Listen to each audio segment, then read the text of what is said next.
안식일의 섬김을 받는 사람들이 되는 것이 아니라 끝까지 안식일을 지켜 준수해서 하나님께 영광 돌리고자 하는 그런 삶을 사는 사람들이 되어버린다는 겁니다. 자기의 에너지가 소진하고 고갈하고 쓰러져서 넘어져서 무릎으로 기어가는 그런 장면, 그것을 우리는 참 겸손이라고 생각하죠. 아닙니다. 무릎으로 기어가시는 분은 지금 예수 그리스도만 기어가시면 됩니다. 우리는 그 등에 엎혀서 그냥 아무 값 없이 공모 없이 그저 동참하는 게 우리에게 주신 은혜입니다. 그런데 우리는 이 말씀을 받지 못하면 우리는 기진하여서 집으로 돌아갈 수밖에 없는 존재들이 된다는 거예요. 그래서 오늘 4절 제자들이 대답하여 이 광야 어디서 떡을 얻어 이 사람들로 배부르게 할 수 있으리까? 이렇게 말을 하고 있죠. 우리가 어디서 떡을 얻어? 이 4절에 보시면, 그 8장 4절에 보시면 이렇게 되어 있죠. 제자들이 대답하되 이 광야 어디에서 떡을 얻어? 이 사람들로 배부르게 할 수 있으리까? 그런데 이 사람들이 누구죠? 이 사람들이 누구냐면은, 그 헬라어 성경에 보면은 이렇게 되어 있습니다. 이 사람들이 카이 아포크리노마이, 이게 아포크리노마이라는 말이 주님께서 대답을 하십니다. 그들에게 호마테테스, 여기서 이제 관사가 붙었죠. 그 제자들입니다. 여기서 제자들 그룹이 굉장히 많죠. 12제자, 크게 보면 500인의 제자가 있고요. 그 다음에 마가의 다락방에 있었던 120명의 제자가 있었고요. 그것을 조금 더 좁히면은 누가복음에서 70인의 제자가 있었습니다. 거기서 더 좁히면 12명의 제자가 있었고 12명에서 더 좁히면 베고요가 있지 않습니까? 베드로, 야고보, 요한, 이렇게 베고요가 있습니다. 그런데 요 호마타테스라는 말은 주로 누구를 지칭하냐면 12명의 제자들을 지칭합니다. 12명의 제자들을 지칭할 때 호마테테스라고 이야기합니다. 이 관사를 붙입니다. 그래서 12명의 제자들이 이제 대답을 합니다. 어떻게 대답을 하냐면 토텐, 어디서 아우토스 이 사람들로 하여금 드나마이가 이게 can이라는 단어, 영어에 I can do it 할 때 I can do it 같은 그런 뜻입니다.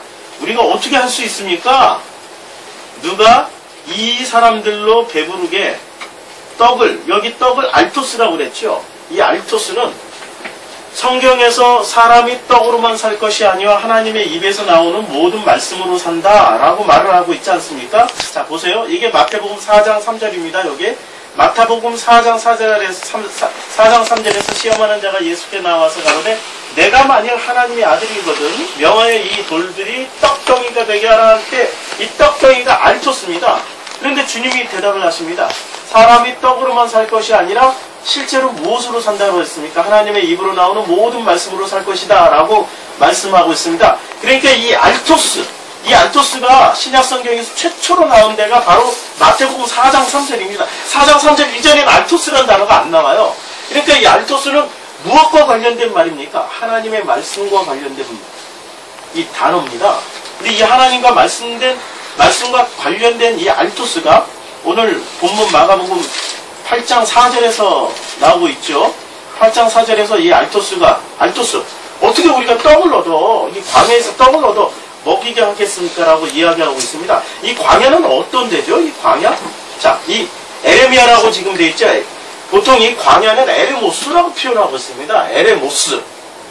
광야의 고전 본래의 단어는 에레모스인데 여기는 에레미야라고 썼습니다. 이상하죠? 누구랑 이름이 굉장히 비슷하죠? 발음이 예레미야. 자, 이 예레미야라고 썼는데 이 예레미야가 놀랍게도 성경에서 보면은 딱 4군데 쓰여졌습니다. 딱 4군데 쓰여졌는데 마태복음 15장 33절 제자들이 가로되 광야에 있어 우리가 어디서 이런 무리의 배부른 만큼 떡을 얻으리까? 라고 할 때 예레미야, 여기 예레미야라고 쓰여졌죠? 예레미야라고 쓰여졌고 그래서 요 구절은 마태복음 15장 33절은 같은 지금 마가복음과 같은 맥락의 4,000명을 먹이신 사건입니다. 그리고 오늘 8장 4절에 광야 예레미야가 나왔고 고린도 후서 11장 26절에 예레미야가 나옵니다. 이 광야라는 예레미야가 나오는데 이때 여러 번 여행의 강의 위험과 여기 잘 보세요. 지금 여러 번 여행에 이 여행은 어떤 여행이었죠? 사도 바울의 선교 여행이었죠. 그 선교 여행에 어떤 위협들이 있는지 잘 보세요. 강의 위협이 있습니다. 또 강도의 위협이 있고 동족의 위험이 있습니다. 이방인의 위험이 있고 신의 위험과 광야의 위험과 바다의 위험과 거짓 형제 중에 위험을 당한다. 이런 지금 내용이 있습니다. 지금 선교 여행 중에 사도 바울이 경험했던 모든 위험의 경우를 다 얘기를 하는데 여기에 이 예레미야 광야의 위험이라는 게 들어가 있습니다. 그리고 또 이해할 수 없는 게 이방인의 위험은 우리가 이해할 수 있죠. 그렇죠? 이방인이니까. 강도의 위험도 우리가 이해할 수 있죠. 뭐 강도니까. 그런데 이해할 수 없는 그런 그 내용이 하나 나옵니다. 그것은 어떤 내용이냐면은 여기에 그 동족의 위험이라는 게 있습니다. 동족의 위험. 신기하죠? 어떻게 동족의 위험이 될 수 있죠? 우리가 인간적으로 이해하면 이렇게 이해할 수 있죠. 한국 사람이 여행할 때 제일 조심해야 될 사람들이 한국 사람들이다. 한국 사람이 외국에서 만나는 사람들 중에 제일 조심해야 될 사람들이 한국 사람이다. 왜? 만나면 사기칠까봐. 뭐 이런 얘기들 많이 하고 있지 않습니까? 이런 얘기가 아니고요. 그거는 겉뜻이고 속뜻으로는 이런 얘기죠. 같은 복음을 가졌다고 하는 그 사람들이 오히려 위험이 된다는 얘기입니다. 동족의 위험이라는 게. 그리고 그 같은 동족의 위험이 어디서 나타나냐면 이 광야에서 나타납니다. 광야에서 그때 그 광야에서 무슨 짓을 했습니까? 하나님을 믿노라 하면서도 그들은 금으로 송아지를 만들고 송아지의 이름을 뭐라고 불렀습니까? 여호와 하나님이라고 불렀어요. 그게 바로 가짜 복음들을 끝까지 숭배하는 사람들의 모습입니다. 그런데 그 송아지가 언제까지 유지가 됩니까? 놀랍게도 그 송아지는 이스라엘 역사 내내 안 없어집니다. 이스라엘 역사 내내 안 없어져요. 우리가 성경 구절 몇 번 찾아봤잖아요. 언제까지 숭배했지요? 그 열왕기 하에 나오잖아요. 열왕기 하에 우리가 이 구절도 굉장히 많이 찾았는데 열왕기 묘시아 왕 때 그게 언급됐지 않습니까? 그들은 아직도 뱀을 숭배하고 있다고? 이스라엘 역사 내내 뱀이 안 없어집니다. 아니 세상에 하나님 너희 앞에 하나님의 형상을 새기지 말고 너희 앞에 우상을 두지 말고 내 이름을 망령되이 일컫지 말라고 주님이 십계명에서 분명하게 3번씩이나 언급하셨음에도 불구하고 이들은 송아지를 만들고 뱀을 숭배하고 있습니다. 그게 동족들이었어요. 어디서 그런 일을 했습니까? 예레미야에서 했다는 얘기죠.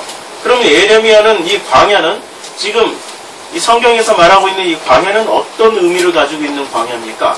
시험받는 곳, 동족이 괴롭히는 곳. 왜 동족들이 괴롭힐까요? 똑같은 만나를 받아 먹으면서도 불구하고 그 만나를 누구는 사탄이 돌이 떡덩이가 되게 하라 하는 그 떡으로 받아 먹었고 누구는 그 만나를 하나님의 말씀으로 이해하면서 먹었다라는 거죠. 그 차이입니다. 하나님의 말씀을 제대로 이해한 사람들은 그 만나를 통하여서 송아지를 버리고 뱀의 의미를 알아서 하나님께로 가서 실로 완성되는 진짜 안식일에 동참해서 그 안식일에 정말 기쁜 마음으로 하나님께 제사를 드렸던 사람들이 되는 거죠. 그런데 그 의미를 모르고 떡만 취한 그 마태복음 4장 3절에 나오는 그 사탄이 돌이 떡이 되게 하라는 그 만나를 떡으로만 먹은 사람들은 어떻게 되는 겁니까? 모든 예배의 안식일의 주인이신 그 하나님의 섬김을 받지 못하고 자기가 끝까지 하나님을 섬기는 자리로 나가서 수고하고 무거운 멍에처럼 신앙생활을 해버리고 마는 겁니다. 그게 지금 광야에서의 모습입니다. 히브리서 11장 38절 이게 에레미야가 나오는 마지막 구절인데 신약 성경에서 이런 사람은 이제 이런 사람은 세상이 감당하지 못하더라 이렇게 번역 안 됐다고 가로를 쳤어요.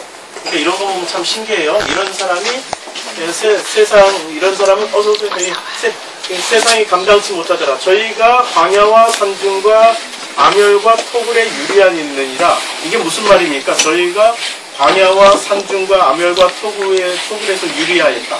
유리하였다라는 게 뭐지요? 유리방황했다. 뭐 이런 그야말로 뭐 정처 없이 떠돌아다녔다. 뭐 이런 얘기죠. 그런데 그런 얘기 앞에 뭐가 들어가 있습니까? 이런 사람은 세상에 감당치 못한다. 어떤 사람들입니까? 드디어 그 광야에서 섬김을 받는 사람들이 나오는 겁니다. 안식일의 주인이신 그분의 섬김을 받는 사람들이 나오는 거죠. 그 섬김을 받는 사람들이 어떻게 됩니까? 비로소 그 사람들이 복음을 받아서 돌아가는 길에도 지치지 아니하고 그들의 집에 가서 그 양식을 나눠줄 수 있는 사람들이 되는 겁니다. 오늘 본문 말씀은 그 의도를 가지고 지금 말씀하고 있는 거죠. 자, 그래서 8장 4절을 이렇게 분석을 해보면은 이렇습니다. 제자들이 대답하되 이 광야 어디에서 떡을 얻어 이 사람들로 배부르게 할 수 있으리까? 라고 말을 했죠. 이 사람들. 그러니까 이 사람들이라는 것은 2절에 성경에 헬라어로 보겠습니다. 헬라어 8장 2절에 보면은 그 무리들입니다. 호 오클로스라고 되어 있죠. 호 오클로스입니다. 관사가 붙은 오클로스예요. 그리고 8장 4절에서 이 호 오클로스가 나오고 8장 8절에서 호 오클로스가 나옵니다. 8장 8절에 보면 이게 다 배불리 먹고 죄송합니다. 8장 6절에 호 오클로스가 두 번 언급됩니다. 예수께서 무리를 명하사 그 무리는 어떤 사람들이면 호 오클로스입니다. 관사가 붙었죠. 호라는 관사가 여기에 호라는 관사가 붙고 그 다음에 무리가 나옵니다. 관사는 번역 안 했어요. 우리말에 호 오클로스. 요게 호입니다. 동그라미가. 예수께서 무리를 명하사 땅에 앉게 하시고 떡 7개를 가시사 축사하시고 떡 7개를 축사하시고 제자들에게 주어 그 앞에 놓게 하신 제자들이 무리 앞에, 여기도 무리가 두 번 나오죠. 그 무리들이 또 한 번 더 나오는데 이 무리가 어디서 나오냐면 여기서 나오죠. 이 무리가 자, 요 호 오클로스, 여기도 호가 붙었죠. 그런데 똑같은 지금 떡되는 장면이 어디서 나오냐면요, 마가복음 6장 33절에서 나옵니다. 그 가는 것을 보고 많은 사람이 저희인 줄 알지라 모든 고을로부터 도보로 그보다 먼저 저희에게 갔더라. 이 많은 사람들이라고 그랬습니다. 이 사람들이 결국에는 물고기 보리떡 5개, 물고기 2마리로 배부르는 걸 이걸 먹었잖아요.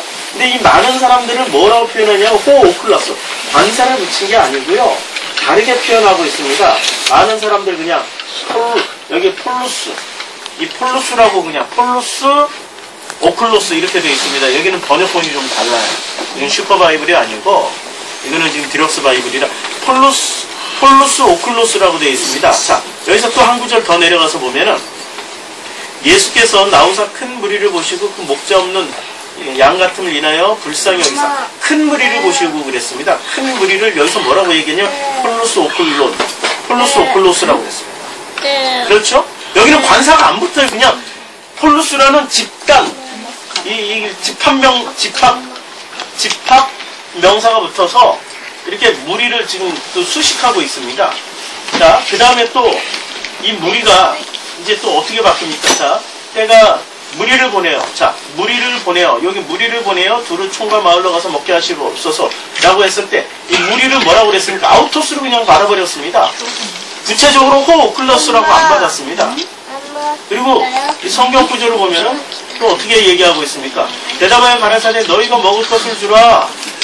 너희가 먹을 것을 주라. 이르시되 너희에게 떡 몇 개가 있느냐 가서 보라 하시니 알아보고 가로되 떡 5개 물고기 2마리가 있다 하더라. 이렇게 말씀하고 있죠. 그래서 그 사람들은 어떻게 해요? 100씩 50씩 뭐 서로 있대. 100씩 50씩 이게 성경에 어디 나오죠? 출애굽기에 50부장 100부장 다 세우는 장면입니다. 지금. 자, 그래서 이 장면은 지금 마가복음 6장의 보리떡 5개와 물고기 2마리를 가지고 먹이시는 이 장면은 뭐냐면은 바로 우리 지금 광야로 치면은 1세대입니다. 1세대. 광야 1세대예요. 그래서 이 사람들은 뭐로 몇 개죠? 보리떡 5개, 내가 수학 산수 문제 낼게요. 보리떡 5개 더하기 물고기 2마리는 모두 몇 개? 7개. 7개로 먹이신 거죠. 여기 7로 먹이신 겁니다.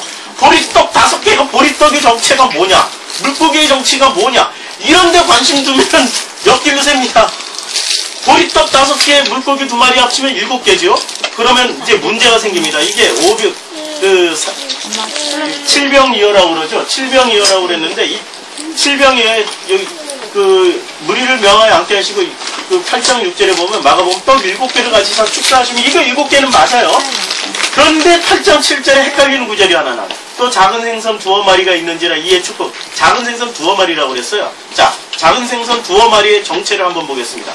또 작은 생선 요게 카이 가지사 7개를 떡 7개를 축사하시고 떼어주어 그 제자들에게 먹게 하셨어요. 여기는 원문에 그대로 7개 맞습니다. 7개 그대로 하셨는데 이제 물고기 2마리가 생선 2마리가 7절에 나오죠. 8장 7절에 또 카이 그리고 엑소 가지고 있다. 뭘 가지고 있냐면은 사전 보세요.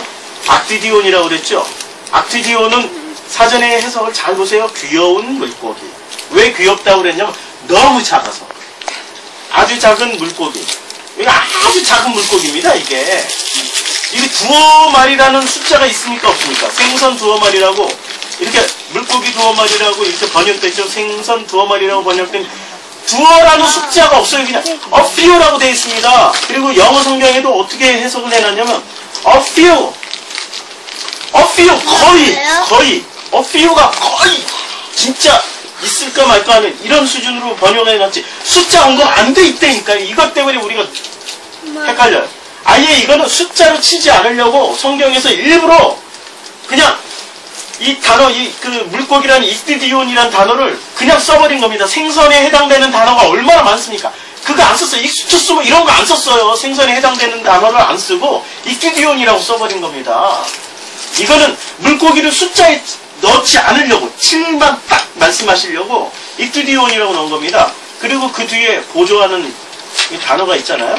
여기 올리고스? 올리고스라는 뜻을 익티디온 올리고스. 그러면은 이게 무슨 뜻이냐면 진짜 작고 작은 물고기라는 뜻입니다. 그러니까 이건 숫자도 아니고 아주 작고 작은, 그러니까 존재 자체가 미미한 이런 뜻입니다. 올리고스라는 뜻을 한번 보세요. 올리고스라고 이렇게 해석이 되어 있죠. 아주 작은 수나 정도나 범위나 기간이나 가치에 있어서 아주 작은 이런 뜻입니다. 이게 그러니까 작은 생선, 아주 작은 생선이 있었다라는 거지 이게 2마리가 아닙니다. 그러니까 우리는 이렇게 생각했죠. 번역을 개혁성경을 이렇게 번역을 해놓으니까 보리떡 5개와 물고기 2마리를 합쳐서 이게 합쳐보니까 이게 9이네? 이러니 답이 안 나오죠. 2마리를 빼셔야 돼요. 이거는 숫자에 넣지 말라고 한 거니까 보리떡 5개만 가지고 우리는 계산해야 되는 겁니다. 보리떡 5개만 가지고 아니요 보리떡 7개. 제가 이제 앞에 하고 헷갈려요.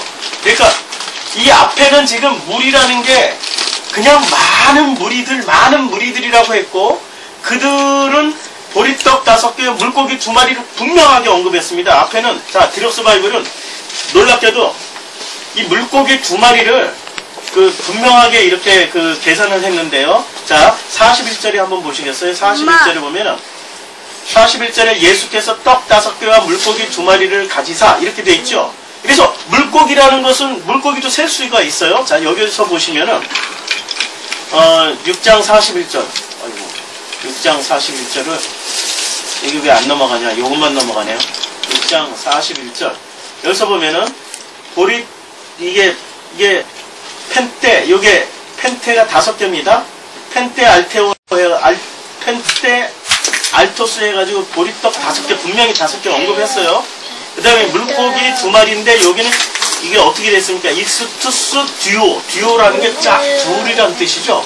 그 물고기 2마리, 보리떡 5개, 분명히 6장에서는 언급을 했는데 8장으로 와서는 생선 숫자는 언급 안 했습니다. 보리떡 7개만 언급을 했어요. 그러니까 이거는 의도가 뭐냐면은 똑같은 숫자로 먹이셨다는 거죠. 똑같은 숫자로. 이게 주님의 어떤 성경을 쓴 의도입니다. 그래서 이 마가복음 8장 4절에서 나오는 그 무리들은 마가복음 6장에서 나오는 무리들하고 다릅니다. 마치 이런 거죠. 마가복음 6장에서 오병이어로 먹었던 사람들은 전부 누구였냐면 광야 1세대.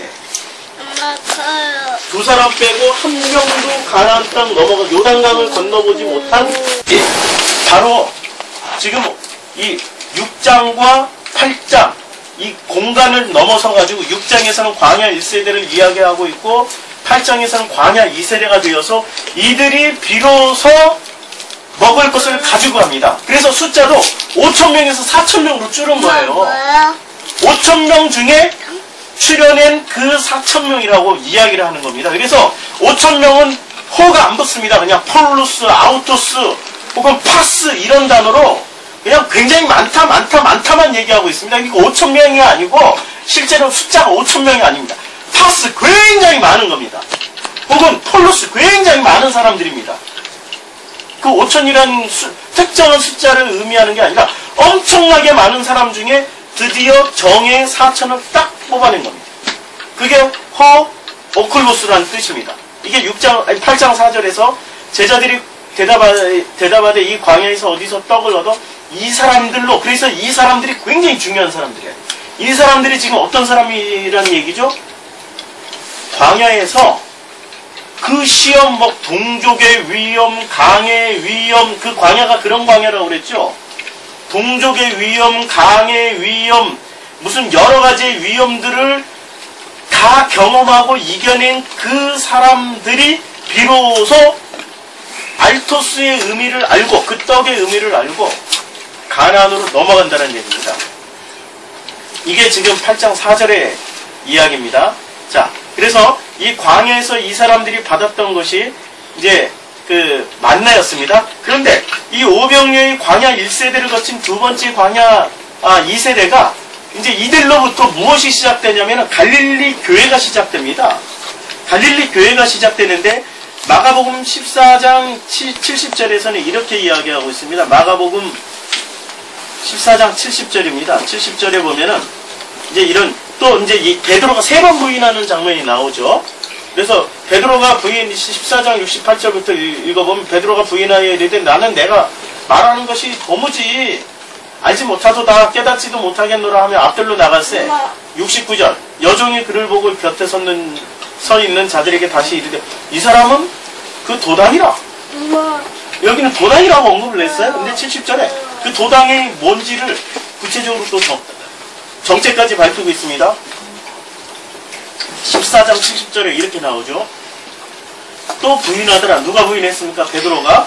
그리고 조금 후에 곁에 서 있는 사람들이 다시 베드로에게 말하되 너도 갈릴리 사람이니, 너도, 이 중요합니다. 너도 갈릴리 사람이니 참으로 그 도당이다.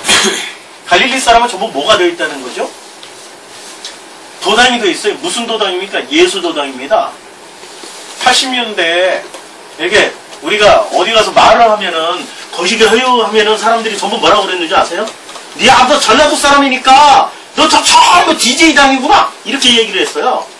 그때는 경상도 사투리 쓰면 엄마. 뭐요? 아니야 이제 경상도 사투리 날마다 쓰는데도 갑자기 이게 제가 개그맨이 아니라 전환이 안 되네. 경상도 사투리 쓰면은 뭐라 그랬어요? 그때는 전부 다. 그때는 너 YS 당이냐? 뭐 이랬어요. 그렇잖아요. 그런 시절 충청도 사투리 쓰면은 그때는 너 JP 당이냐? 이런 시절이 있었죠. 지금 그 얘기입니다. 이게. 넌 갈릴리 사람이니까 예수당이야. 그럼 이 예수당이라는 얘기는 무슨 뜻입니까? 갈릴리에 예수당이 있었고 예수당의 실체는 갈릴리 교회였습니다. 그런데 이 갈릴리 교회는 전부 누가 드디어 갈릴리 교회 교인들은 누구부터 시작된 겁니까? 이 사람들 호오클로스부터 시작된 겁니다. 이 사람들 8장 6절에 나오는 이 호오클로스, 이 끊임없이 관사를 붙이죠. 호오클로스. 이 사람들이 지금 예수당이 된 거죠. 여기도 호오클로스. 어이구, 갑자기 엄청 넘어가 버렸어요.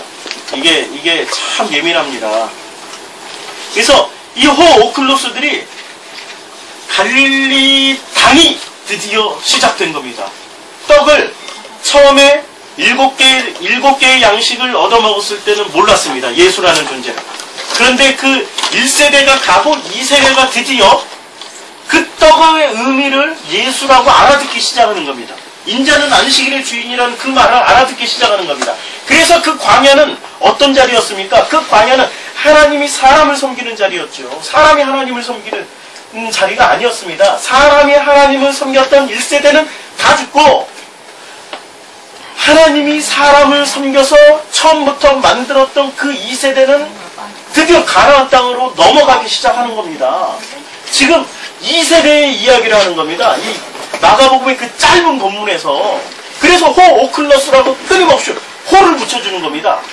6장에서는 그냥 폴루스 오클로스, 파스 오클로스 뭐 이렇게 표현을 하는데 8장에서는 호오클러스라고 끊임없이 관사를 붙여서 존중해 줍니다. 자, 5절에 가서 볼까요? 8장 5절. 예수께서 물으시되 너희에게 떡이 몇 개나 있느냐? 이르되 7이로소이다 하고는 이게 떡이 몇 개나 있느냐라고 물을 때 여기서 그 8장 5절에 보면은 이렇게 묻지요. 주님이 카이 여기서 에페로타오라고 이렇게 묻죠. 에페로타오. 근데 이 에페로타오는 그 1909번 스트롱코드 1909번과 2065번에서 유래한다고 그랬죠. 제가 미리 다 찾아놨어요. 1909번과 2065번에서 유래하는데 그 1909번의 에피입니다. 에피는 위라는 전치사예요. 위에서 뭐 위로 뭐 이런 위라는 전치사입니다. 그 다음에 2065번은 무슨 뜻이냐면 에로타오입니다. 에로타오는 신문하다. 첫 번째 뜻이 신문하다. 그 다음에 질문하다, 묻다, 간청하다 이런 뜻이에요. 에로타오가.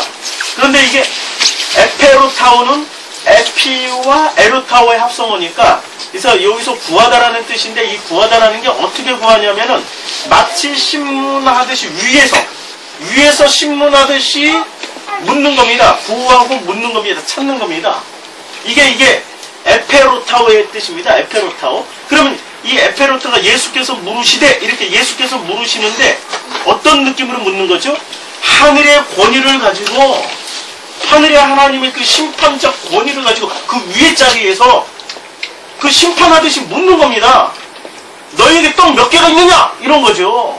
예수께서 물으시되 떡 몇 개가 있느냐? 제가 이제 연기를 잘 못해서 그러는데 연기 한번 해볼게요. 너희에게 떡 몇 개나 있느냐? 뭐 이런 게 진짜 제가 연기 못하죠. 근데 뉘앙스는 이거예요. 정말 너희들에게 떡 몇 개나 있어? 이렇게 신문하는 겁니다. 지금 부어! 솔직하게 얘기해. 이렇게 얘기를 해요. 그러면 내놔야 될 게 몇 개를 내놔야 되죠? 우리가 받은 게 몇 개입니까? 아니 창조 때 우리가 받은 게 7개 받은 거예요. 7개 받았어요. 그러니까 7개를 내놔야 돼요. 그러니까 여기서는 두 번째 먹이는 사건에서 7개가 바로 나와버립니다. 첫 번째 7개가 안 나온다니까. 5개, 2개로 짝짝이로 나왔어요. 짝짝이로. 짝이 안 맞게. 이거 합쳐봤더니 7개가 비로소 7개가 되는 거예요. 근데 두 번째 4,000명을 먹이는 사건에서는 7개가 바로 나와버립니다. 그러니까 얘네들이 진화 업그레이드 된 거죠. 호오클로스.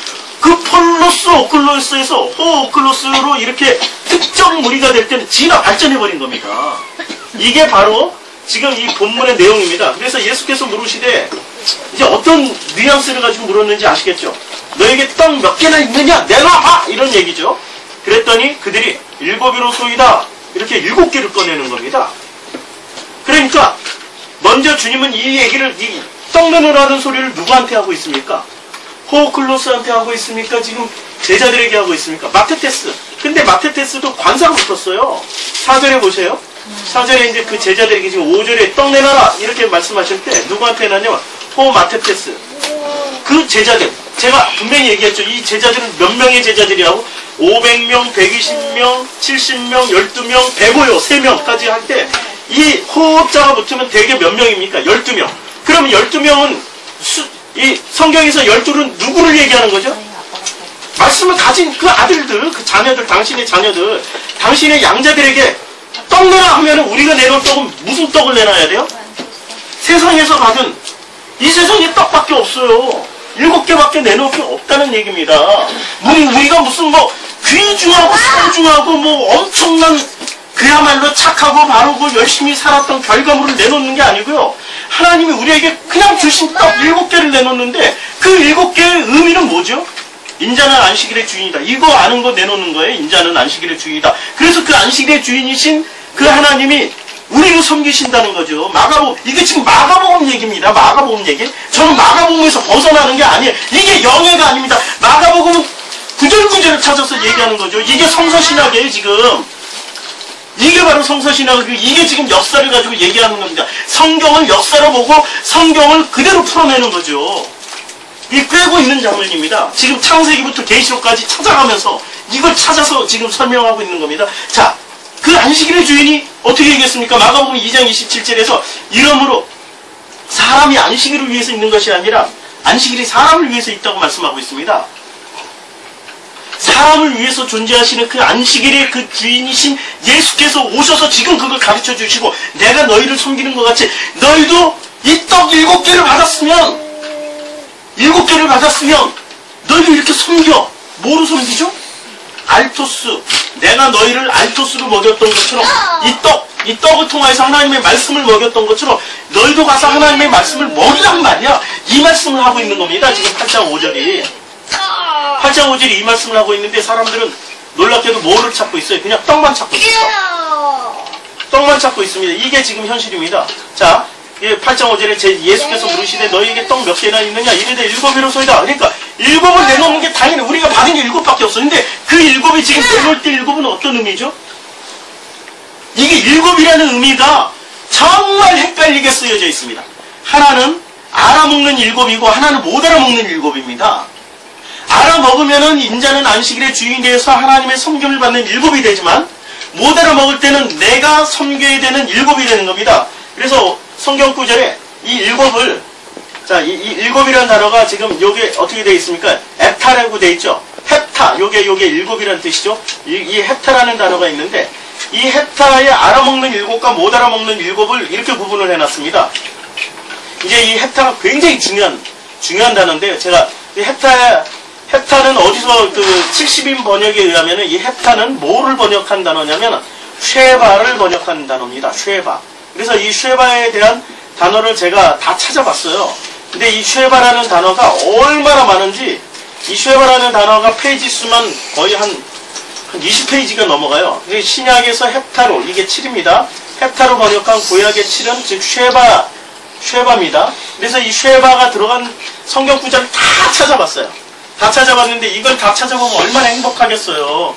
여기서 가인이 무슨 벌이 7배일지인데 이게 다 의미가 있는 겁니다. 벌이 7배라는 것은 이 땅에 하나님이 우리에게 주셨던 7의 법칙.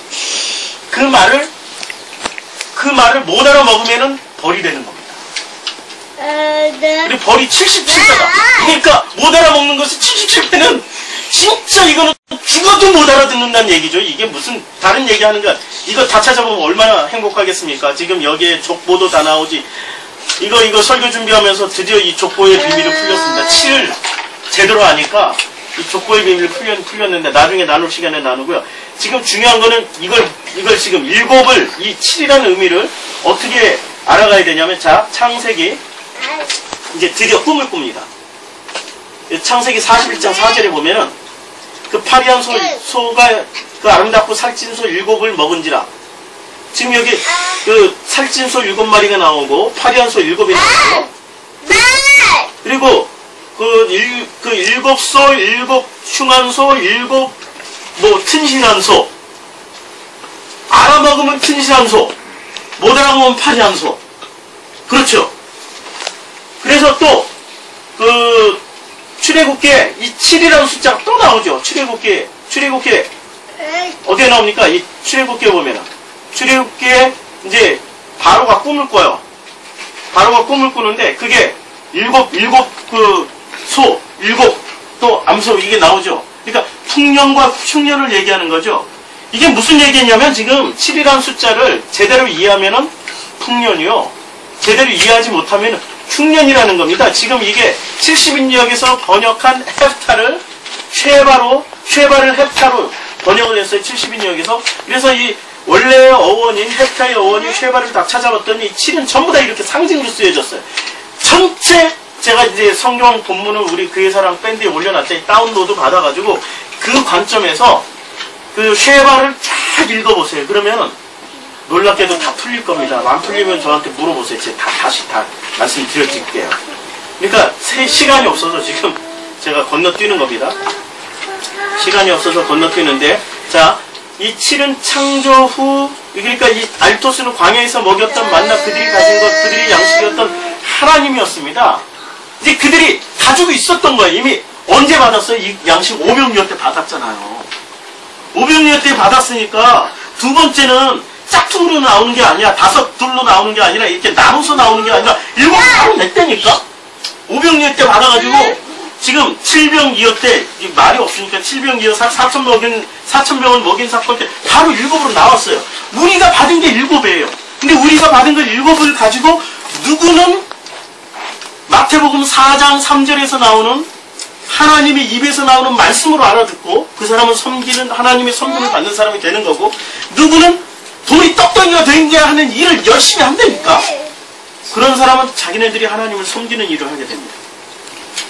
복음은, 우리는 복음이라고 그러잖아요. 무엇이 복음입니까? 진리를 알진 진리가 너희를 자유케 하리라고 말씀하신 게 그게 복음이잖아요. 우리가 진리 안에서 자유케 되는 게 복음이잖아요. 근데 우리가 진리 안에서 자유를 누리고 살았습니까? 그럼 복음을 못 사는 거예요. 그 7이 복음이에요. 지금 이 7이 하나님의 섬김을 받는 자리가 이 자리입니다. 우리가 살아가고 있는 이 자리를 지금 마가복음은 뭐라고 그랬습니까? 예레미야 광야라고 얘기하고 있어요. 그 광야, 동족에게도 지금 위협을 당한다니까요. 동족에게도. 참 말을 내가 더 이상 못하겠어요. 동족에게 위협을 당해요. 아시는 분들은 알아요. 매우 불편해요. 매우 불편해요. 요새 잠을 못 자겠어요. 얼마나 진짜 참 불편합니다. 이게 지금 현실이에요. 이게 지금 성경 말씀 그대로 우리가 광야를 살아가고 있기 때문에, 예레미야를 살아가고 있기 때문에 이 모습이 그대로 드러나는 거죠. 이게 사실입니다. 이게 우리 이 말씀을 가진 자, 이 알토스를 드디어 깨달은 사람들은 비로소 이 선교 여행에 동참하고 있습니다. 우리처럼 이제 선교 여행 안 가도 모든 분들이 다 선교 여행에 함께 하고 계시는 겁니다.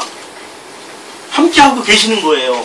그게 우리가 꼭 어디 차 타고 먼 나라로 가는 게 선교 여행이 아니라는 말입니다. 말씀을 가지는 그 순간부터 그 사람은 에레미야, 광야가 시작되고 그 광야에서 동족의 위험과 강의 위험과 무슨 여러 가지 동물의 위험과 이런 것들을 당하게 된다는 거죠. 그래서 이 창조의 숫자 이 7을 드디어 안식으로 들어가서 하나님의 섬김을 받는 사람은 진리 안에서 자유케 되며 그 섬김 가운데서 알토스 하나님의 말씀으로 생명의 양식을 먹게 됩니다. 그런데 이것을 못 깨달은 사람은 파리아 암소 7처럼, 흉년의 7대처럼 그 사람들은 화려하게 말라 죽습니다. 먹으면 먹어도 그 양식은 죽이는 양식이니까. 그런데 하나님의 양식을 먹는 사람은 먹으면 먹을수록 살이 쪄. 살찌는 거 지금 나쁜 개념이지. 지금 살쪄가지고 불편한 사람들이 저부터 불편한데, 그런데 성경에서 살찐다라는 게 뚱뚱하다, 살쪘다, 보기 좋다, 풍족하다, 넉넉하다는 뜻입니다. 이게 그냥 지금의 현대적 개념으로 생각하지 마시고. 그래서 주님이 이렇게 말씀하셨습니다. 마태복음 5장 18절 진실로 너희에게 이르노니 천지가 없어지기 전에는 율법의 1.1획도 결코 없어지지 아니하고 다 이루리라. 그러니까 이렇게 무엇을 이루신다라는 겁니까? 마태복음 5장 17절에 내가 율법이나 선지자를 폐하러 온 줄로 생각하지 말라. 폐하러 온 것이 아니라 완전케 하러 오셨다고 그랬죠. 완전케 하러 오셨다고 해서 뭘 완전케 하죠? 뭘 가지고? 율법을 가지고 완전케 하러 오신 거죠. 그럼 그 율법이 뭡니까? 일곱이 율법이에요. 일곱이. 근데 그 일곱은 뭐로 완성됩니까? 어떻게 완성되죠? 안식 후 첫째 날. 안식까지는 몇째 날이죠? 7일. 그쵸? 안식이 7일이잖아요. 근데 안식 후 첫째 날은 몇째 날이에요? 8일이죠. 주님이 7이라는 세상에서 7로 죽으시고 뭐로 부활하셨죠? 숫자로 보면 8로 부활하신 겁니다. 근데 그 부활하실 때 율법을 폐하신 분이십니까? 완성하신 분입니까? 완성하셨죠. 뭐로 완성하셨어요? 사랑으로 완성하셨습니다. 그 아가페로 완성하셨어요. 그 아가도스로 완성하신 겁니다. 그럼 그 아가페로 완성하는 그 사랑을 비로소 깨닫는 자가 어떻게 되죠? 너머의 하나님으로 넘어갈 자격이 주어지는 거죠. 8이라는 숫자로 부활을 해야 되는 거죠. 부활을 하는데 사람들은 이 7, 그 이 창조의 숫자 7에서 부활의 숫자로 8로 넘어가야 되는데 사람들은 그 사랑을 몰라요. 모르면 어떻게 되는 겁니까? 자기네들이 그냥 주저앉아 버리는 겁니다. 자기네들이 주인이 되고 하나님이 되어서 그 자리에 주저앉아가지고 자기네들이 끝까지 하나님을 만들어 놓고 하나님을 섬기면서 하나님의 이것 주세요 저것 주세요 하면서 다 그 뒤로는 챙기면서 앞으로는 자기네들이 섬기고 있어요. 하나님이 뭐 그런 거 필요로 하신 분입니까? 아니라니까. 하나님이 그런 거 필요로 하신 분은 아니세요. 하나님은 오직 우리에게 사랑을 주러 오신 분이세요. 그분이 우리를 섬기고 계십니다. 그분이 우리를 모든 것을 다 정말 간섭하기를 원하시는 분이세요. 함께하기를 원하시는 분이십니다. 뭐 우리가 귀찮아서 떨어뜨리고 너 이제 구해봐. 아 너희들 목소리 큰 사람부터 내가 들어줄게. 아 짜증나. 이러신 분이 아니고 그냥 모든 사람이 이렇게 간섭하는 엄마같이 애야 나는 너를 사랑한다. 뭐 이거 해라 저거 해라가 아니고 이거 해라 저거 해라는 그거는 의붓엄마죠. 너 이거 해. 안 해? 너 죽을래? 뭐 이러고 이렇게 요번에 있잖아요. 너 먹을 거 토했어. 이렇게 확 때려가지고 이렇게 날려버린. 아니 그게 나쁜 엄마지. 그게 나쁜 선생님이고 우리 하나님 그렇게 안 한다니까. 너 토했니? 너 토한 거 내가 먹어줄게. 너 이러신 분이세요. 우리 하나님은 끝까지 그 품고 섬기고 그 어린아이를 이런 분이시거든요. 그것을 알아서 그것을 알고 깨닫는 사람은 뭐라고 말씀하시냐면 7로 죽임 당하고 8로 완성이 됐다. 율법은 사랑으로 완성됐다. 율법을 통해서 사랑을 깨닫고 사랑의 하나님의 그 은혜로 부활했다. 이렇게 표현할 수 있는 거죠. 이게 바로 7을 우리에게 지금 계속 주님이 7을 요구하시는 뜻입니다. 그러니까 7을 모르면은 파리한 암소가 되고 7을 알게 되면 살찐 암소가 되는 겁니다. 그것도 왜 숫소가 아니고 암소냐. 우리가 그렇잖아요. 신부잖아요. 신부. 그래서 이 쉐바후 첫날을 못 사는 사람들은 성경에서 이렇게 표현합니다. 그러니까 이 7을 줬는데 7을 가지고 잘 사는 사람들이 있고 7을 가지고 못 사는 사람들이 있어요. 못 사는 사람들 한번 볼까요? 마태복음, 전 성경 여기 다 찾아놨어요. 마태복음 12장 45절에 7 귀신 들린 사람들이 있습니다. 이에 가서 저보다 더 악한 귀신 7을 데리고 들어가서 거하니 그 사람 나중 형편이 전보다 더 심하게 되느니라. 이 악한 세대가 또한 이렇게 되리라. 지금 7 귀신이 원래 없었어요. 그냥 귀신 몇 마리 들어갔는데 청소를 했어요. 그랬더니 7 귀신이 들어왔어요. 7 귀신이 뭐죠? 창조 숫자 7. 하나님 주신 이 말씀이 그 사람에게 율법으로 작용하는 거예요. 아니 율법이 좋은 거라니까. 완성되면 좋은 건데 완성되지 않으면 뭐가 되는 거죠? 율법이 완성되면 내가 하나님을 율법을 지켜서 섬겨서 내 목적 성취한다라는 거죠. 아니 율법 폐하자는 얘기가 아니라니까. 율법을 완성하자는 얘기예요. 주님처럼. 주님이 우리에게 주님처럼 우리가 또 완성하자는 얘기가 아니고 주님이 완성시켜주는 것을 우리는 그냥 섬김 받는 거야. 이게 정확한 표현이죠. 그러니까 자기가 하려고 하면 어떻게 돼요? 더 악한 귀신 7이 들어와 버려요. 원래 그 7이 그런 의미죠. 자, 그래서 하지만 그 7을 통해서 8로 완성된 사람들이 이렇게 보여줘요. 이제 드디어 7에서 8로 완성된 사람은 그 7을 통해 가지고 하나님의 은혜로 사랑으로 완성된 사람들은 이런 표현을 합니다. 마가복음 16장 9절에 보면은 예수께서 안식 후 첫날 이른 아침에, 안식 후 첫날이 몇째 날이죠? 8일째죠. 이른 아침에 살아나신 후 전에 7 귀신. 그러니까 전에 7 귀신. 이제 아시겠죠? 이 7을 담고 살았단 말이야, 이 여자가. 이 여자가 누구야? 나라고, 나. 이제까지 종교 생활을 열심히 했던 나. 그 사람을 8로 완성돼서 사랑으로 부활하신 그 주님이 어떻게 하십니까? 막달라 마리아가 누구예요, 지금은? 나에게 가장 먼저 나타나서 보이신다니까? 7 귀신 쫓아주시고, 그리고 부활로 가장 먼저 나부터 찾아오시는 그 역사적인 사건을 누구한테 해주신다고 그랬어요? 우리한테 해주신다. 지금 이 4,000명을 먹이신 이 광야에 이 사람들에게 해주신다는 얘기예요. 4,000명을 먹이신 이 광야에 이 사람들. 그래서 남자에게 시집간 여자 7을 통해서 8로 부활된 여자의 사례가 또 한 번 더 나옵니다. 마가복음 12장 18절에 보면은 부활이 없다 하는 사두개인들이 예수께 와서 물어 이르되, 이제 부활이 없다 하는 사두개인들이에요. 이제 사두개인들이 드디어 역할을 합니다. 맨날 바리새인들만 역할을 했는데 드디어 사두개인들이 한번 활동을 합니다. 사두개인들은 성경을 믿되 어떻게 믿습니까? 이성적 논리적으로만 믿죠. 자기의 머리와 이성에서 벗어난 거는 철저하게 안 믿습니다. 그러니까 천사도 없다, 부활도 없다 이러고 주장하고 다니는 겁니다. 신비주의 없다. 이러면은 굉장히 좋은 것처럼 보이죠. 바리새인들이 신비주의 있다라고 그랬어요. 예수님은 바리새인의 신학에 가까웠습니까? 사두개인의 신학에 가까웠습니까? 예수님은 바리새인의 신학과 95% 싱크로를 가지고 있습니다. 천사 부활 다 얘기했잖아요. 사두개인은 천사 부활 없다고 그랬잖아요. 그러니까 적이 누가 돼야 돼? 실제로 적이 누가 돼야 되면 사두개인들이 극렬한 적이 돼야 되는데, 사두개인들은 극렬한 적이, 예수를 죽인 주체는 누구죠? 1등 공신? 바리새인들이 1등 공신이죠. 원래 동족이 죽인다니까 95% 같은 놈들이 죽여요. 그 사람들이 선정선동하고 있어요. 이 다른 사람들이 아니야. 아예 다르면은 관심도 안 둬. 저거 원래 우리 분파가 아니야. 냅둬. 그런데 오늘 드디어 사두개인이 한번 활동을 합니다. 그래서 선생님이요, 모세가 우리에게 써주기를 어떤 사람의 형이, 19절, 어떤 사람의 형이 자식이 없이 아내를 두고 죽으면 그 동생이 그 아내를 취하여 형을 위해 상속자를 세울지니라. 그 7형제가 있는데 드디어 7에 나옵니다. 마지가 아내를 취하였다가 상속자가 없이 죽고, 둘째로 여자를 취하였다가 상속자가 없이 죽고, 셋째도 그렇게 하여 7이 다, 드디어 7이 다 상속자가 없었고 최후의 여자도 죽었나이다. 그러면 이 여자는 일곱 형제하고 다 결혼했어요. 아니 이런 비극적인 일을 역사적으로 있었겠죠. 그러니까 썼지.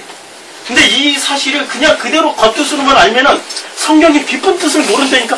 7을 다 취했어. 하나님이 주신 그 7이라는 숫자를 이 땅에서 다 연구하고 공부해보고 믿어보고 신앙생활을 했어.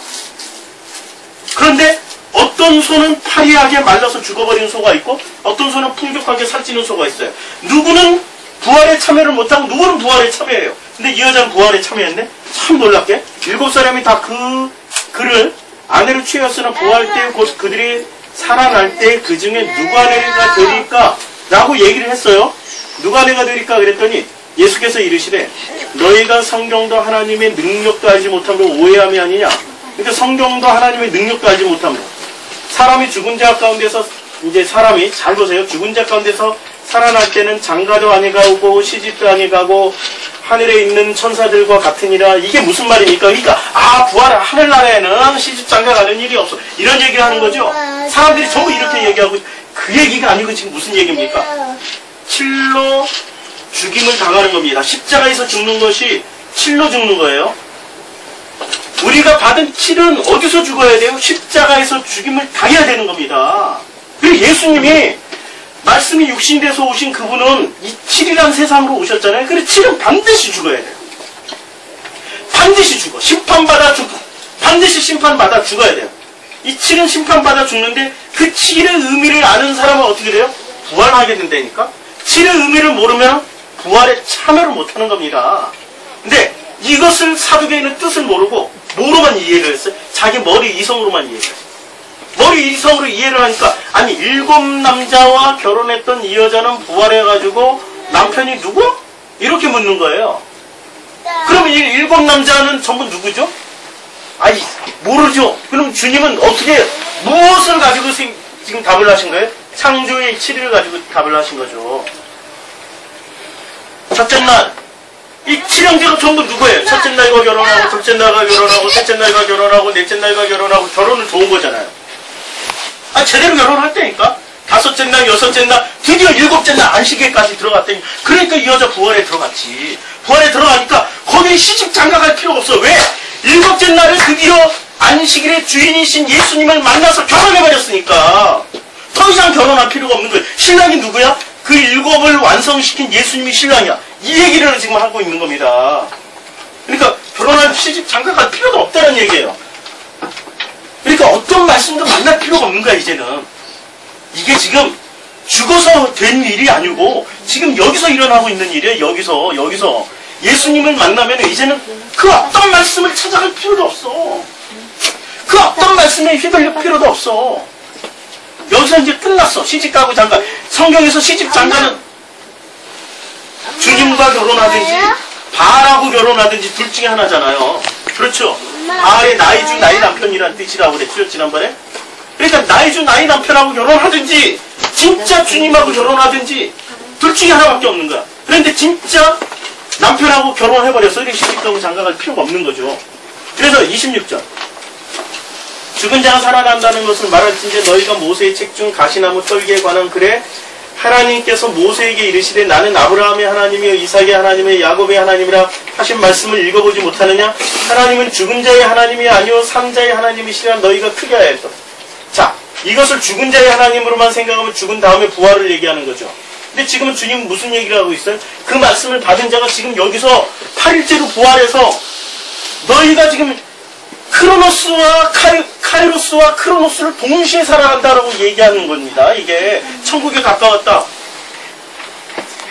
천국에 가까웠다라는 의미를 지금 여기서 해석하고 있어요. 마가복음 1장 15절에서 회개하라 천국에 가까웠다라고 주님이 외치시지 않았습니까? 그 외침의 결과를 지금 얘기하고 있는 겁니다. 뭐를 빌려가지고 7 형제와 결혼한 여자를 통해서 얘기를 해줘버린 겁니다. 사두개인들이 걸어서 넘어뜨리려고 그랬는데 그것을 가지고 좋은 교보제로 삼아서 그냥 답을 다 말해줍니다. 답을 다 말해주니까 어떻게 됩니까? 성경에서 시집장가 가는 것은 오직 그리스도이신 예수님께만 가는 거죠. 근데 이 여자는 7형제 같은 집안에서 시집을 갔어요. 근데 이 말은 같은 집안에서 시집을 갔어요. 그러니까 한 번도 기독교를 벗어난 적이 없다는 얘기예요. 어떤 종교든지 한 번 선택해 끝까지 갔어. 그러니까 7 드디어 7일째 깨달은 거예요. 그 안식에 동참을 했어요. 안식에 동참하고 나니까 이제 시집 장가 갈 일이 없어요. 이미 예수 그리스도와 결혼을 해버렸기 때문에.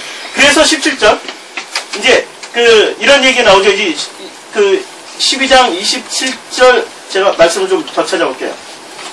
이게 지금 마가복음 12장이죠. 제가 말씀 한 구절을 더 안 써놨는데 이렇게 얘기를 하죠. 주님이. 그래서 너희가 죽은 자의 하나님이 아니요 산 자의 하나님이라 너희가 크게 오해하였도다 라고 말씀하셨고, 다른 번역에서는 이것은 크고 비밀한 것은 어린아이 지혜 있는 자들은 깨닫지 못하게 하시고 어린아이 같은 자들에게 깨닫게 하시기 위해서 썼다라고 그랬어요. 어린아이 같은 자들. 이게 무슨 얘기입니까? 어린아이는 누구죠? 지혜 있는 자들은 누구죠? 인간의 매뉴얼을 가지고 있는 사람들입니다. 매뉴얼을 가지고 있어요. 그 매뉴얼로 율법을 해석하는 사람들은 스스로 지혜 있다고 생각해서 사두개인처럼 물어보고 바리새인처럼 행동하는 사람들이죠.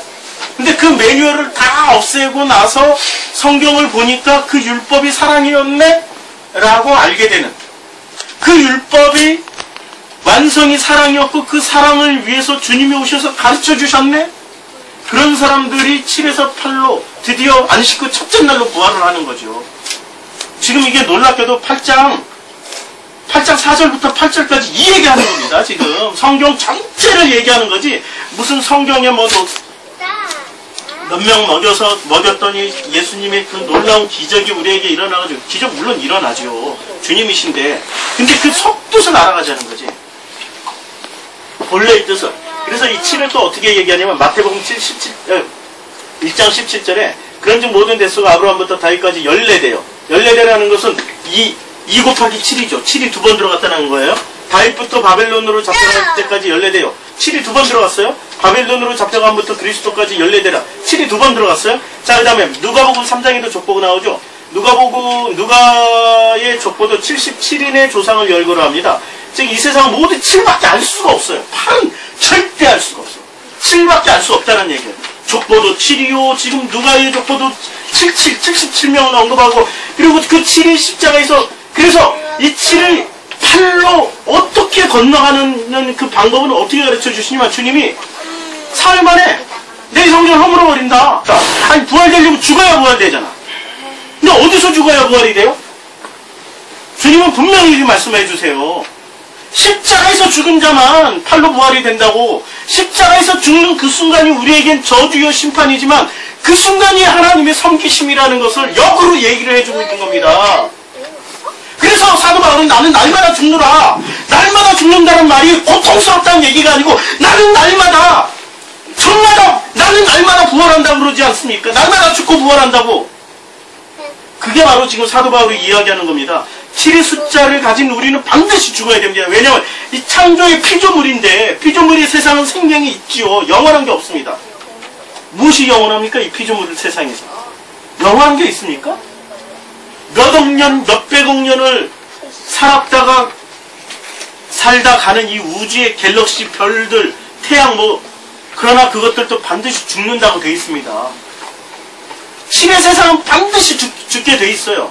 그래서 신에서 그리스도의 그 사랑으로 말미암아서 십자가에서 함께 연합되어서 부활하는 그 사람만이 비로소 팔로 부활해서 영생을 누리게 된다라는 말씀을 지금 이 4,000명을 먹이신 사건에서 말씀하고 있습니다. 지금 누가복음 10장 1절에 굉장히 어려운 본문인데 이거 잘 들으셔야 됩니다.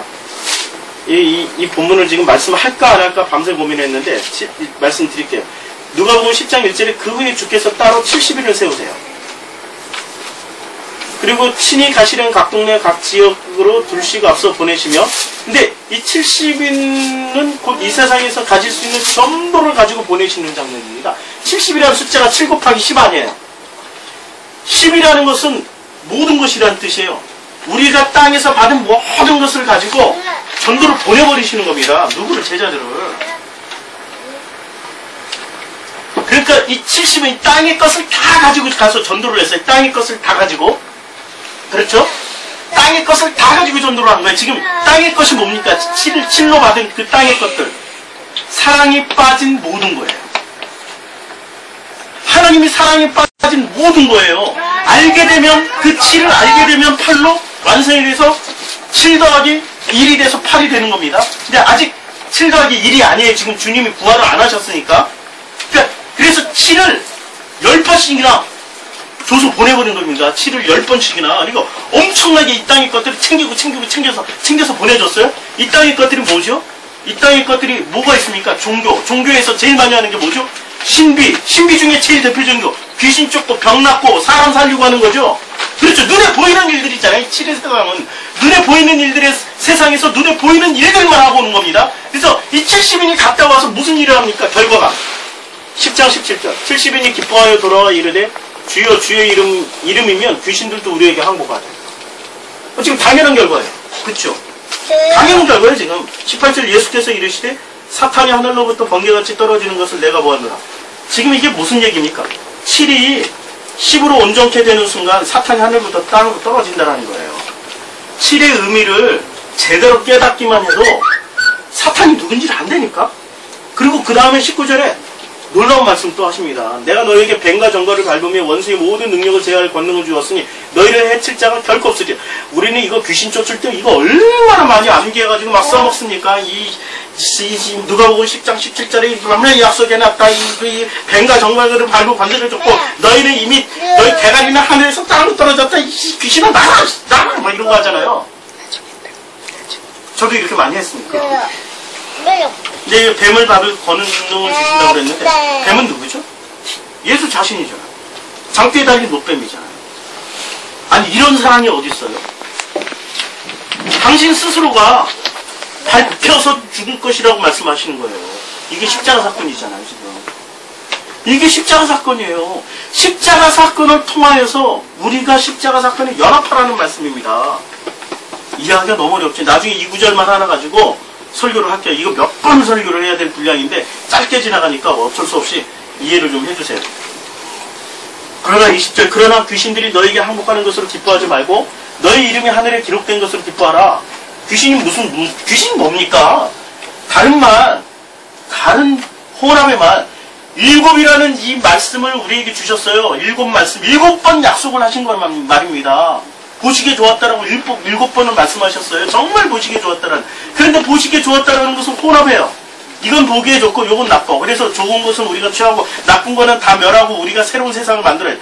요거란 말이에요. 지금 너무 어렵죠. 어렵나요? 어렵지. 주님의 성계심이 있어서 깨닫기를 원합니다. 근데 이 섞은 말들을 어떻게 한다고 그랬어요? 항복하는 것으로 기뻐하지 말고 너희 이름이 그때 비로소 우리 이름이 하늘에 기록된 것으로 기뻐하라고 말씀하고 있습니다. 21절 그때 예수께서 성령으로 기뻐하며 이르시되 천지의 주제이신 아버지여 이것을 지혜롭고 슬기 있는 자들에겐 숨기시고 어린아이에게 나타내심을 감사합니다. 올수이다 이렇게 된 것이 아버지의 뜻이. 이게 바로 사랑입니다. 이거보다 더 큰 사랑을 어떻게 표현을 해요? 당신은 죽고 십자가에서 죽음으로 말미암아 부활한 것처럼 너희들도 그렇게 내가 섬겨서 내가 갔던 그 길처럼 똑같이 가게 해줄게. 세상의 길, 인간의 길은 우리가 처음에 설교 시작에 얘기했죠. 인간의 길은 크고 넓어서 그리로 가는 자들이 많아. 그런데 그 길로 가는 자들은 아무도 안 죽으려고 그래. 모두 살려고 이것 달라 저것 달라 이거 축복해달라 저거 축복해달라 발발발발 기고 아둥바둥 기면서 살아가. 그러나 진짜 복음을 아는 이 치료의 의미를 아는 사람들은 십자가에서 죽기를 원하고 그 죽음으로 비로소 주님이 다시 살리셔. 지금 이 얘기입니다. 이 성경 전부 내용은 이 얘기입니다. 근데 이걸 가지고 어린아이 그 지혜롭고 슬기 있는 자들에게는 감추신다고 그랬어요. 넓은 길 가는 자들에게 감춰버리세요. 매뉴얼을 가진 사람들에게 감춰버립니다. 근데 어떤 사람들에게 이걸 가르쳐줍니까? 매뉴얼 빠진 사람들. 매뉴얼 빠지니까 어떻게 살아요? 아니 매뉴얼 한번 빼봐요. 인간의 내가 이렇게 했더니 자녀 교육 잘 됐더라. 이렇게 했더니 밥 먹고 장사도 잘 됐더니 사업도 잘 됐더라. 이런 매뉴얼들을 몽땅 다 빼버려요. 그러면 어떻게 됩니까? 이 사람이. 살아갈 수 있습니까? 어린아이처럼 이렇게 아무것도 할 수 없어. 매뉴얼이 몽땅 빠지니까 주저앉아가지고 누구만 바라봐야 돼? 아버지가 주셔야지 먹지요. 이렇게 바뀌는 거 아니에요. 매뉴얼 가지면 끝까지 자기가 밥 벌어먹고 산다니까. 근데 매뉴얼이 빠지면 그 순간부터 이 사람은 어린아이처럼 죽을 수밖에 없게 돼 있어요. 어린아이가 자기가 밥벌이 하는 애들이 있으니까. 최소한 대한민국에서는 어린아이가 자기 부모가 지는 어린아이는 부모가 먹여 살려주잖아요. 그렇게 된다니까. 그런 사람을 어린아이라고 그래요. 이런 사람들에게는 그 뜻을 주님께서 드러내 주신다고 그랬어요. 얼마나 놀라운 일입니까? 매뉴얼에 빠져야 돼.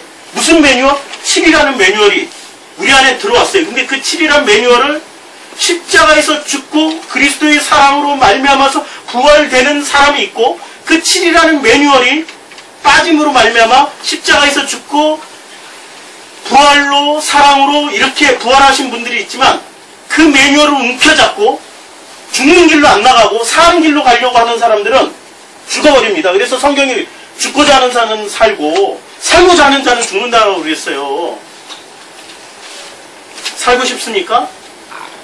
그러면 그 7이 가진 매뉴얼을 빼버리세요.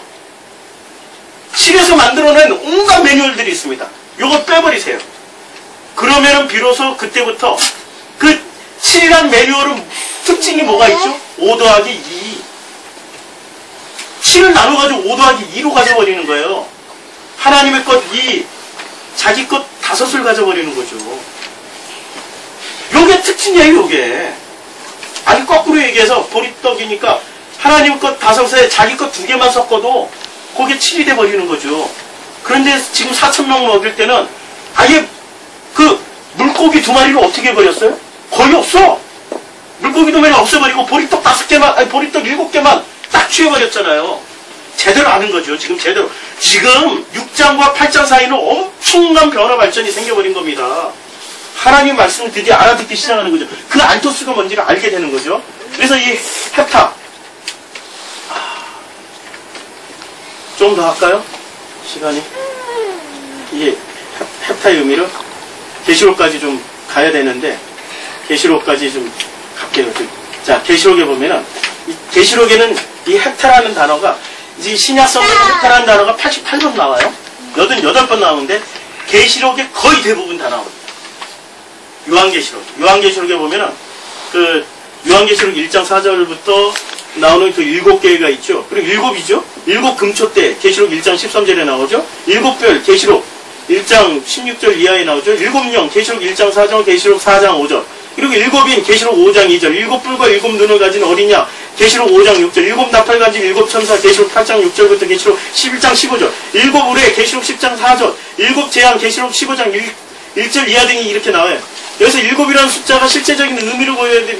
지금 이제 요거는 제가 사전을 그대로 번역을 해놨어요. 이게 지금 다른 사람들 그 사전을 그대로 번역해놨기 때문에 이 신학 정통적인 지금 의견이에요. 근데 이분들이 많이 찾아봤는데 구슬을 꿰지 못합니다. 꿰지 못해. 이제 꿰기 시작할 겁니다. 자, 여기서 보면은 이와 유사하게 이제 계시록이 한 방에 다 정리를 해줘요. 이 7이라는 숫자 유사하게 하나님의 권능의 적대적인 용이 7머리에 7면류관을 쓰고 나옵니다. 계시록 12장 3절 이하부터 13장 1절, 계시록 17장 3절. 여기에 7이라는 수도 하나님의 권능에 적대하는 세력을 충분히 발전 묘사하기 위해 사용됐다 라고 얘기하고 있죠. 이 7이 그러니까 둘로 쓰여진다니까요. 하나는 적그리스도, 짐승의 숫자, 짐승들도 7을 쓰고 있고요. 7을 쓰고 있고, 또 하나는 7교회, 7영, 7촛대, 7근쟁장도 7을 쓰고 있습니다. 그러니까 이 7이라는 세상, 이 코코스모스 세상 안에는 지금 뭐가 들어가 있는 거죠? 7만 들어가 있는데 이 7을 해석하는 것에 따라서 누구는 하나님의 적대자인 사탄이 되고, 누구는 7교회, 7영의 7금초대가 된다는 얘기죠. 그래서 이것을 창세기에서 출애굽기에서 7의 파리아남소, 살찌남소 7 이렇게 얘기를 하고 있고요. 이 7을 그래서 창세기 족보에서는 700, 70 이렇게 끝나는 숫자들이 있죠. 요 사람들이 7을 드디어 깨달은 사람들이 있고 7을 못 깨달은 사람이 나오는 거죠. 가인의 족보에도 7이 나오고 셋의 족보에도 7이 나오는 거죠. 우리가 도대체 이 7을 어떻게 하나님께서 우리에게 주신 이 7을 이제 받았어요. 그럼 이걸 뭐로 완성시켜야 된다는 얘기입니까? 십자가에서 죽고 그리스도의 사랑으로 부활하라고 주신 숫자입니다. 이 호코스모스의 세상에서. 그래서 우리는 십자가에서 죽는 것이 그렇게 큰 영광이 되는 거죠. 그 십자가를 통해서 비로소 7에서 8의 세상, 분가되는 세상입니다. 8로 넘어가는 거는. 우리가 죽고 부활한다는 게 어떻게 가능한 숫자입니까? 그래서 주님이 살아계실 때도 그 제자들을 파송할 때 70명을 파송하잖아요. 7을 10번씩이나 줘서 완벽하게 그냥 이 땅의 것 7을 10번을 완벽하게 줘서 해봐 했더니 땅의 것들만 하고 왔잖아요. 귀신 쫓고 무슨 죽은 사람 살리고 이런 것만 하고 병이나 고치고. 그런데 그 7이라는 숫자를 마지막 당신이 그 사흘 만에 허물고 세우겠다고 말씀하신 그 주님이 십자가에서 죽으심으로 말미암아서 안식후 첫날 부활하셨습니다. 이것을 알고 깨달은 사람은 그 7을 8로 부활하는 데 동참하는 사람이 되는 겁니다. 이게 오늘 마가복음 8장 4절에서 8절까지 말씀하신 내용이죠. 그래서 이 마가복음 8장 다시 한번 읽고 정리하겠습니다. 마가복음 8장 4절부터 제자들이 대답하여 이 광야 어디에서 떡을 얻어 이 사람들로 배부르게 할 수 있습니까? 이 배부르게 할 수 있는 건 뭐죠? 그리스도의 그 사랑으로 말미암아서 하나님의 이 십자가와 연합이 되고 그리고 부활하는 사람이 드디어 배부른 사람들입니다. 8장 5절 예수께서 물으시되 너에게 떡이 몇 개 있느냐? 우리에게 몇 개 있느냐 물으면 우리 7밖에 없어요. 7 이루소이다 하고 내밀었던 거예요. 근데 6장에서는 7을 내민 게 아니라 5불을 내밀었어요. 쫙 이렇게 나눠가지고 5불을 내밀었어요.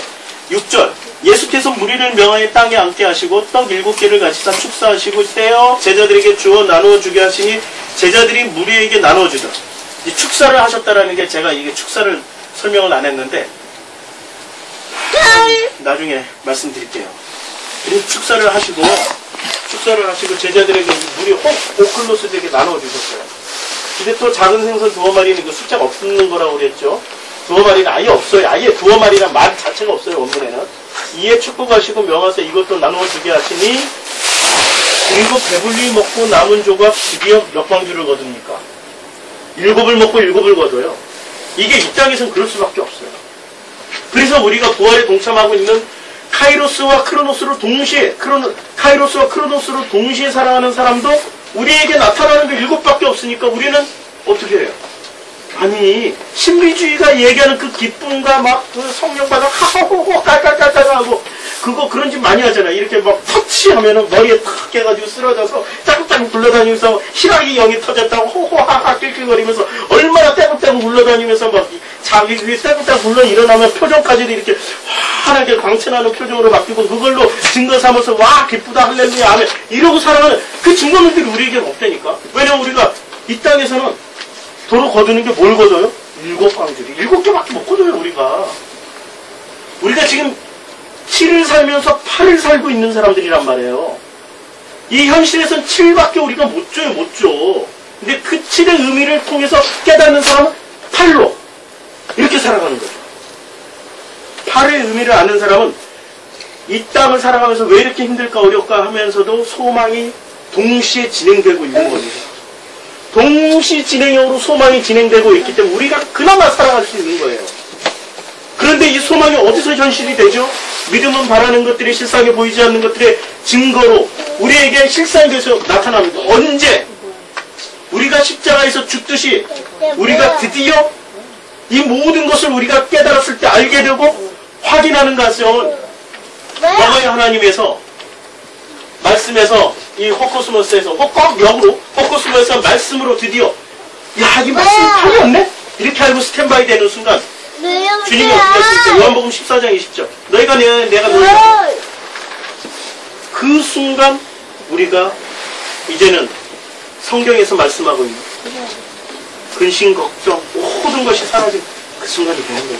지금 근심, 걱정 감사한 거예요. 왜냐? 7강줄이 남길 수밖에 없으니까. 7개 받았으면 7강줄이 남기는 거야. 그런데 7개 받아서 주님은 7강줄이 남기셨어요. 대박이죠. 대박이죠. 그쵸? 질이라는 거죠. 양이라는 거죠. 변화됐다는 거 아셔야죠.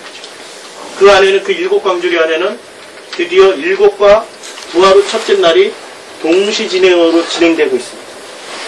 사랑으로 완성된 그날, 십자가에서 완성된 그날이 동시 진행형으로 진행되고 있는 그날을 살아가는 여러분들, 주님의 그 축복을 함께 마음껏 누리시고 그 성김을 이 땅에서 마음껏 누리고 살다 가시기를 주님의 이름으로 축원합니다.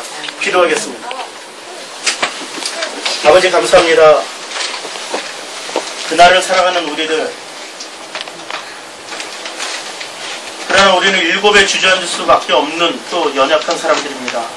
그러나 그 7으로 저희를 일으켜 주시고 7을 먹이시고 안식 그 첫째 날을 살아갈 수 있는 그 기쁨을 저희들에게 주십니다.